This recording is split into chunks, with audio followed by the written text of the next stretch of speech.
The house that was born with skin. I don't know exactly when I started to suspect the house was breathing, not with the mechanical wheeze of old pipes or the friendly creaks of aged wood, but with a wet, warm exhale, like that of a sleeping animal under its own hide. I bought the place sight unseen. No one in town wanted it. It has history, they'd say with their mouths twisted, and I, so tired of the city, thought that meant character. God, what a fool I was. The first day, I noticed the floor was soft. When I stepped, it gave slightly, as if a thin layer of muscle sat beneath the wood. I blamed moisture. The second day, the house smelled like warm copper, that unmistakable scent of fresh blood. I assumed an animal had died in the walls. On the third day, I discovered that the wallpaper bled when scratched. I wrote it off as hallucination. I hadn't slept well in weeks. The walls, pink and taut like gums, stretched sometimes with a sound that reminded me of my cracked knuckles in winter. At night, the baseboards pulsed, and I could swear the outlets had scabs. But I didn't run. No, something in me, a rotting curiosity, wanted to see how far the sickness went. Then the house began to speak to me, not in words, of course, in gestures. The doorframe trembled one day as if cold. The hallway light stopped turning on, but it buzzed, an organic hum, like a living hive.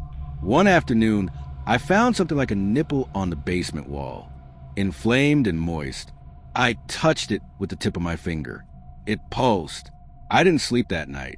It rained outside, but what kept me awake was a rhythmic thudding from the attic, like a drunken heart. I climbed up with a flashlight, expecting rats. But what I saw was a mass, a colossal bulge of flesh fused with the structure. Its surface was porous, covered in pale hairs, and it contracted whenever the light hit it. I wanted to run, but I tripped on something, a rib, I dare say, that protruded from the wooden floor, as if the house's skeleton no longer wanted to hide. I thought of burning it down, but the gas didn't work. The matches were wet. The fireplace, it moved. It breathed slowly. I stood before it, feeling its gaze, sightless but direct. It was impossible, yes, but the house had become a body, not one with defined organs, but one with all the functions of a living creature. Heat, secretion, hunger. It began to feed. First, the insects vanished, then the mice. One night, I heard it dragging something in the basement. I went down. The fridge was open, empty, with vomit-like stains along its walls. In a corner lay the shriveled body of a cat I never saw enter, dried up like a raisin, and the floor, it was licking itself. Tongues of flesh licked the tiles, devouring dust and hair. That's when I knew I was the next course. But the house didn't want to devour me. Not yet. It needed me. I was its guest, its necessary host. It made me sleep. It made me dream of wet hallways, staircases shaped like tongues, windows that blinked. It whispered things. It showed me its story. I saw images, not with my eyes, but with some forgotten corner of my brain, of how it was born. Not built, but birthed by something impossible, something that bleeds dreams and crawls between planes. I saw its former owners, all of them absorbed, fused with the structure. One still lived. His fingers were baseboards. His mouth, a vent that babbled at dawn. He begged me to run, but also begged me to stay. Contradictions from a mind melted by imprisonment. I began to change. My nails no longer grow the same. My pores smell like the house. Sometimes when I look at my veins, I see them branching like the ceiling cracks. And when I bleed, the blood is thick, milky like the sap of that ancient meat lining the house from the inside. Today I woke with a membrane over my eyes.